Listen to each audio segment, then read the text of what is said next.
तो दोस्तों, आज फिर आपका दोस्त डॉक्टर आर के महेश्वरी। दोस्तों, लगातार 2-3 दिन से क्लासेस चल रही थी और वीडियो की श्रृंखला में ये मेरा स्पेजरिक इलेक्ट्रोहोम्योपैथी क्लासेस की श्रृंखला में ये मेरा पहला आपको वीडियो समर्पित होने जा रहा है। तो सबसे पहले हम, जैसे कि यहाँ पे लिखा हुआ है स्पेजरिक, तो स्पेजरिक का मतलब क्या होता है? स्पेजरिक एक लैटिन वर्ड है और ये दो शब्दों से मिलकर बना होता है। एक का नाम है स्पाउ और दूसरा का नाम है जायरिक। स्पाउ, जायरिक, टुगेदर इसका मतलब होता है टुगेदर एक्सटेंशन, मतलब किसी चीज़ को साथ साथ निकालना, चाहे वो औषधि हो चाहे वो कोई चीज़ हो। तो औषधि के सिलसिले में भी स्पेजरिक जो बोला जाता है उसका मतलब होता है टुगेदर एक्सटेंशन एनी सब्सटेंस, मतलब किसी चीज़ का साथ साथ निकालना। तो दोस्तों, पेड़ पौधे से जब हम एक्सट्रैक्शन करते हैं, जब हम निकालते हैं, तो हम क्या करते हैं कि हमें किसी पेड़ की पत्ती, किसी पेड़ का छाल, किसी पेड़ का रूट, या कभी कभी पूरे की पूरी शैशव अवस्था में पेड़ को लेना पड़ता है और उस पेड़ से हम एक्सट्रैक्ट को निकालते हैं। एक्सट्रैक्ट को निकालते हैं तो करते क्या है, जैसे आपने किचन में देखा होगा चॉपिंग बोर्ड होता है जिसमें कुछ चीज़ें हम काटते हैं, वैसे हम लैब में भी एक चॉपिंग बोर्ड रखते हैं और उसमें जिस चीज़ का हमें एक्सटेंशन कर, मतलब एक्सट्रैक्ट निकालना होता है, उस चीज़ को हम इस तरह से चॉपिंग क्रैश पे चाकू की माध्यम से नाइफ के माध्यम से इस तरह से, सपोज करिए हमने किसी का पत्ती लिया, इसमें मेडिकल प्रॉपर्टीज़ कहाँ आती है? पत्ती में। तो पत्ती में लेने क्या हो गया, हमने यहाँ से पत्तियाँ ली, यहाँ चॉपिंग बोर्ड पे डाला, इसको चाकू के माध्यम से क्रैश किया और चाकू के माध्यम से क्रैश करने के बाद इस तरह से हमें किसी भी चीज़ की हम क्या बना देते हैं, एक क्रश करते हुए एक लुगदी प्राप्त हो जाती है, एक हमें एक छोटा सा उसका अवशेष मिल जाता है। उस अवशेष को क्या करते हैं हम, उस अवशेष को हम एक किसी जार में देखिए, जार में हमने यहाँ पे निकाल लिया है, इसी को यहाँ पे जार में ले लिया है और बराबर की मात्रा में पानी मिला लिया है, इक्वल क्वांटिटी, बराबर की क्वांटिटी में। इसको कब तक रखते हैं? 15 से 45 दिन तक रखते हैं। 15 से 45 दिन तक रखते हैं, सड़ाते हैं, गलाते हैं, उसी को वहाँ पे रहने देते हैं। इसी को हम क्या कहते हैं, ये जो प्रोसेस है, इस प्रोसेस को कहा जाता है कोल्ड फर्मेंटेशन। पहला प्रोसेस स्पेजरिक निकालने का है कोल्ड फर्मेंटेशन। आप समझ गए कि हमने कोल्ड फर्मेंटेशन किया है और कोल्ड फर्मेंटेशन करके हमने यहाँ से जो 15 से 45 दिन के बाद एक रंगीन पानी प्राप्त किया, वो रंगीन पानी ही हमारा क्या होता है, डिकॉक्शन D1, काढ़ा बनाने की प्रक्रिया को डिकॉक्शन कहते हैं। ये हमें प्राप्त हुआ D1, यहाँ पे हमें D1 प्राप्त हो गया।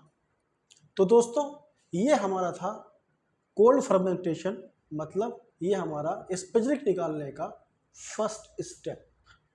अब हम चलते हैं सेकंड स्टेप की तरफ। तो सेकंड स्टेप में हमें जो यहाँ पे प्राप्त हुआ था, ये तो पानी में प्राप्त हुआ था डिकॉक्शन करने के बाद, ये D1 हमें मिल गया था। ये जो प्राप्त यहाँ पे जो सड़ा गला चीज़ें रह गई थी, सड़ी गली चीज़ें रह गई थी, उसको हमने बाहर निकाल लिया, सड़ा हुआ भाग को बाहर निकाल लिया। इसको क्या किया, सुखाया जाता है, फिर खरल में कूट कर बारीक कर लिया जाता है और पुनः फिर एक जार में डाला जाता है। ये हमने पुनः एक जार में उसको डाल दिया।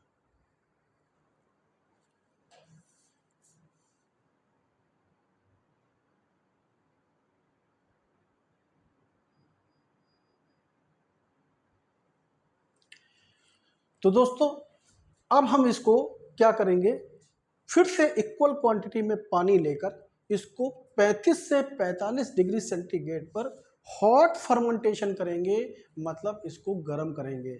हमारा सेकंड स्टेप आ गया हॉट फर्मेंटेशन। अब जब हॉट फर्मेंटेशन किया तो ये गर्म होगा, उबलेगा 35 से 45 डिग्री सेंटीग्रेड पर, और यहाँ से जो हमें अवशेष प्राप्त होगा, जो रंगीन पानी प्राप्त होगा, वो हमारा होगा D2। फर्स्ट स्टेप स्पेसिफिक निकालने का D1 यहाँ, D2 यहाँ। D1 cold fermentation, D2 hot fermentation. अब D1 वहाँ प्राप्त हो गया और D2 हमें यहाँ प्राप्त हो गया। ठीक है दोस्तों, अब D1 और D2 को मिक्स कर लेते हैं, और इस मिक्सिंग की प्रोसेस को कोहबेशन कहा जाता है, सहसंयोजन कहा जाता है, कोहबेशन कहा जाता है। अब हम क्या करते हैं, अब हम उस स्टेप की तरफ चलते हैं जिसको हम डिस्टिलेशन कहते हैं, मतलब आसवन विधि, जिस आसवन विधि से हमें स्पेजरिक प्राप्त होता है, अब हम वहाँ चलते हैं। तो दोस्तों ये हमारा आसवन विधि का एपरेटस है, उपकरण है। इस उपकरण के माध्यम से हम आसवन विधि करते हैं और आसवन विधि से हमें प्राप्त होता है D3। तो दोस्तों क्या करते हैं हम, इस D1 और D2 के मिक्स्ड रंगीन पानी को, जो मिक्स्ड रंगीन पानी है, दोनों के मिक्स रंगीन पानी को हम यहाँ ले आते हैं। ये देखिए आपने लिखा ना D1 और D2, ये D1 D2 के रंगीन पानी को यहाँ ले आते हैं। यहाँ लाने के बाद इसको उबाला जाता है। उबालने के साथ साथ इसमें एक थर्मामीटर भी लगाया जाता है, एक निश्चित टेम्परेचर पे इसको उबाला जाता है। उबालने के बाद यहाँ से एक भाप बनता है। भाप धीरे धीरे जब उबलेगा भाप बनेगा। भाप बनने के बाद धीरे धीरे जब भाप निकलता है, तो भाप का जो पानी होता है वो गर्म पानी यहाँ नीचे ठंडा पानी होता है, और ये जो है पानी यहाँ पे एकत्रित हो जाता है। ये भाप से टप टप टप टप निकला हुआ ये पानी होता है, यहाँ निकल जाता है। इसी पानी को, ये जो भाप से निकला हुआ औषधि युक्त पानी रंगहीन होता है, गंधहीन होता है, इसमें गंध भी नहीं होती है, इसी को हम D3 कहते हैं। मतलब कि ये हमारा स्पेजरिक है, इसी को हम स्पेजरिक एक्सट्रैक्ट कहते हैं।